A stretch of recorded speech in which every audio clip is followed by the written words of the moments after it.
Hello friends, જય શ્રી ગણેશ. બધાને સ્વાગત છે તમારું મારી ચેનલ ગુજરાતી કિચનમાં. ઘણી બધી એવી રેસીપી હોય જે આપણે અવારનવાર ટ્રાય કરતા જ હોઈએ છીએ, પણ એમાંની અમુક રેસીપી એવી હોય છે જે ઓલ ટાઈમ બધાની ફેવરિટ હોય છે.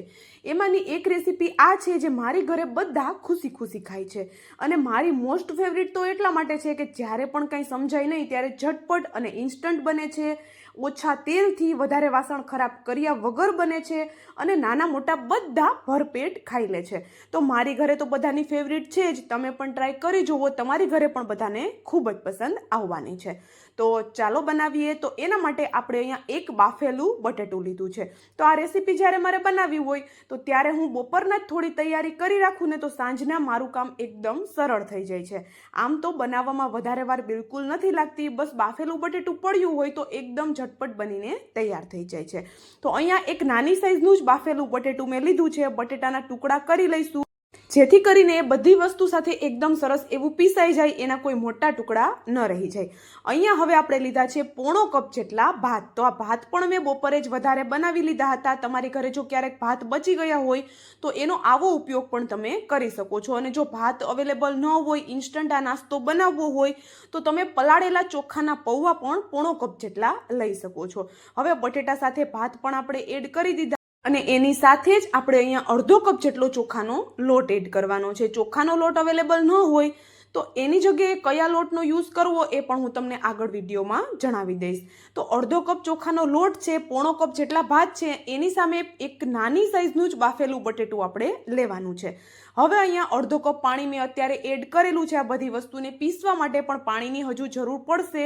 તો પીસતી વખતે આપને જેમ જરૂર લાગતી જાય એમ આપણે પાણી એડ કરતું જવાનું છે. તો અહીંયા આપણે બધી વસ્તુ એકદમ સરસ એવી પીસાઈ જાય એટલું જ પાણી એડ કરવાનું છે, અને એક આવી થીક એવી પેસ્ટ બનાવીને રેડી કરી લેવાની છે. તો તમે જોઈ શકો છો આપણી એકદમ સ્મૂથ અને એકદમ થીક એવી પેસ્ટ રેડી થઈ ગઈ છે. અને એક ખાસ વાત કે પાણી એડ કરતી વખતે જરૂર લાગે એટલું જ પાણી એડ કરશું. શરૂઆતમાં વધારે પાણી બિલકુલ એડ નથી કરવાનું, કારણ કે જો પાણી વધી જશે તો રેસીપી બનાવવામાં બહુ જ પ્રોબ્લેમ આવવાનો છે. તો અહીંયા ફરી પાછું જણાવી દઉં કે બેટર આપણે એક થીક એવું બનાવીને રેડી કરી લઈશું. ચાલો, બેટર છે આપણું રેડી થઈ ગયું. તો હવે આપણે એમાં થોડા મસાલા કરીએ. તો મસાલામાં વધારે નહીં, રેગ્યુલર મસાલા જ એડ કરશું, અને થોડા શાકભાજી પણ આપણે એડ કરવાના છે. તો અહીંયા આપણે બારીક કટ કરેલા મીઠા લીમડાના પાન લીધા. ચોક્કસથી એડ કરજો, એકદમ સરસ એવી એની ફ્લેવર આવે છે. એક નાની સાઈઝનું ટમેટું, એના બારીક ટુકડા કરીને એડ કરી દીધા. એ જ રીતે થોડો કેપ્સિકમનો ટુકડો, એને પણ એકદમ બારીક કટ કરીને એડ કરેલો છે. હવે તીખાસ માટે લીલા મરચાં અને એક ટુકડો આદુનો એડ કરેલો છે, અને એક મીડિયમ સાઈઝની ડુંગળી, એના પણ આપણે બારીક ટુકડા કરીને એડ કરવાની છે. જો ડુંગળી ન ખાતા હોય તો તમે આરામથી સ્કીપ કરી શકો છો. અડધી મુઠ્ઠી જેટલા લીલા ધાણા અને સ્વાદ પ્રમાણે મીઠું એડ કરી દઈએ. વધારાના કોઈ મસાલા અત્યારે આપણે એડ નથી કરવાના. બસ અડધી ચમચી જેટલું જ આપણે જીરું એડ.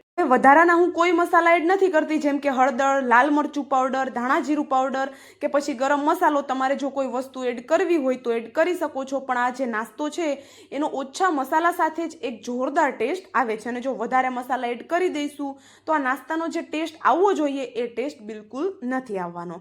તો અહીંયા આપણે બધું સરસ એવું મિક્સ કરી દીધું, અને આપણું અહીંયા એકદમ સરસ એવું બેટર બની અને રેડી થઈ ગયું છે.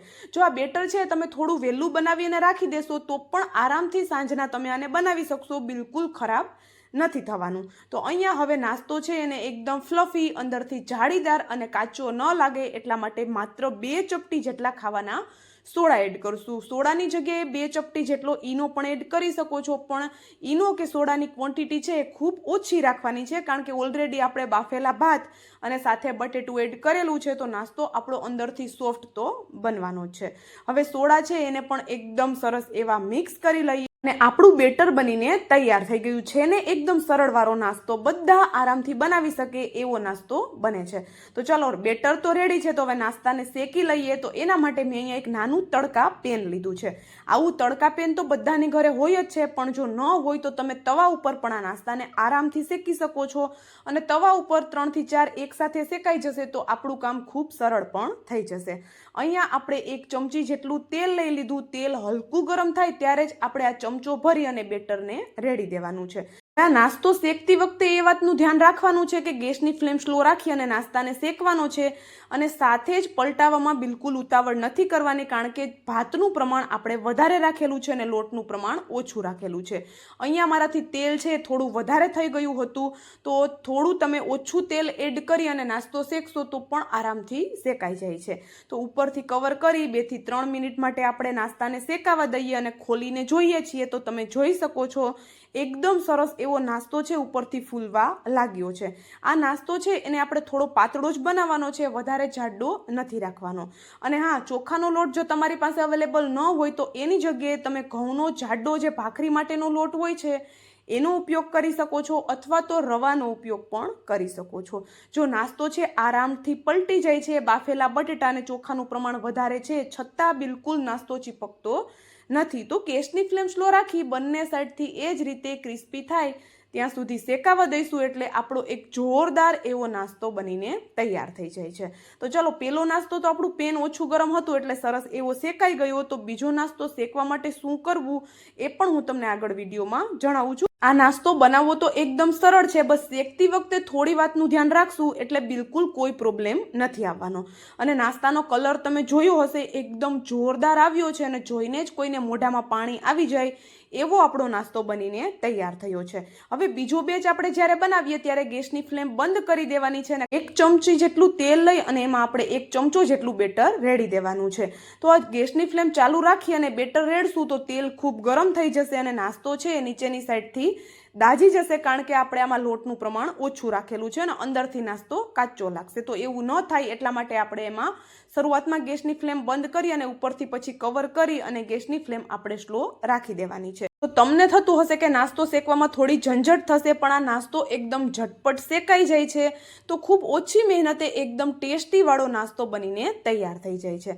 તો જો બીજો નાસ્તો છે એ પણ એ જ રીતે પલટાવામાં કોઈ પ્રોબ્લેમ નથી આવવાનો, બસ આપણે નાસ્તો જ્યારે બેટર એડ કરીએ ત્યારે બસ થોડું ધ્યાન આપણે રાખવાનું છે. તો એ જ રીતે બધો નાસ્તો છે એ આપણે શેકીને રેડી કરી લેવાનો છે. અને હા, જો તમે અત્યાર સુધીનો વિડીયો જોયો હોય એમાં થોડું પણ જો તમને કંઈક પસંદ આવ્યું હોય તો વિડીયોને લાઇક, શેર અને ચેનલ પર જો નવા હોય તો જલ્દીથી ચેનલને સબસ્ક્રાઈબ કરી દેજો આવા જ નવા વિડીયો જોવા માટે. અને મેં તમને વિડીયોમાં દરેક નાની ટિપ્સ એટલા માટે જણાવી દીધી કે તમે જ્યારે આ રેસીપી તમારી ઘરે ટ્રાય કરો તો તમારી રેસીપી કે તમારી વસ્તુ છે એ બિલકુલ ખરાબ ન થાય. તો અહીંયા જોઈ શકો છો આપણો એકદમ જોરદાર ટેસ્ટી ક્રિસ્પી કરારો અને અંદરથી સોફ્ટ એવો નાસ્તો બનીને તૈયાર થઈ ગયો છે. તો રેસીપી ચોક્કસથી ટ્રાય કરજો અને સાથે મને કોમેન્ટ કરીને પણ જરૂરથી જણાવજો કે તમને મારો આ વિડીયો કેવો લાગ્યો અને તમે વિડીયો ક્યાંથી જોઈ રહ્યા છો. તો ચાલો હવે મળશું આવા જ એક નવા વિડીયો સાથે. ત્યાં સુધી જય શ્રી ગણેશ બધાને, and thank you for watching.